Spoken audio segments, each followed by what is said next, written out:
Kundi rin ba naman sobrang kapal ng pagmumukha mo? Di ba pinalayas na kayo? Tay, bakit nandito pa itong manloloko na to? Tignan mo nga si Oka kung nandun pa sa bahay, palayasin mo nga rin. Hindi nyo gagawin yan! Glenda naman, hayaan niyo naman po makapag-ayos muna si Oka tsaka si tatay. Para ano? Ay, naku, eto na naman tayo. Pinagsinungalingan nyo na nga itong matanda, tapos ngayon gusto nyo pang utu-utuin ngayon? Ha? Tama na yan! Glenda naman, hayaan niyo naman kami magpaliwanag ni Oka sa inyo. Ano? Wala na paliwanag dahil wala kayong mahuhutot sa amin. Teka nga lang ha, ba't ba ang tingin niyo sa lahat mukhang pera? Mukha naman talaga kay pera, di ba? Baka kayo yun. Ha? Kayong dalawan magkapatid.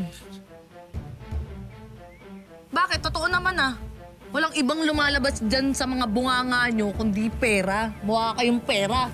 Hoy, ikaw babae ka ha? Ikaw naman budolera, ikaw pa yung matapang! Ikaw pa yung matapang!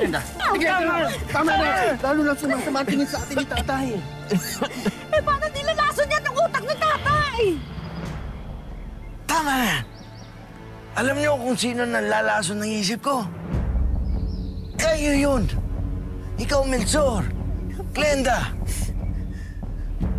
Si Oka! Nagpunta rito para mapasaya ko. Kahit nagsinungaling siya. Kayo, nagpunta rito para sa mana.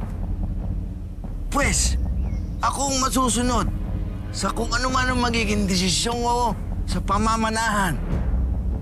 Ha? Tayo na, Brady. Tay!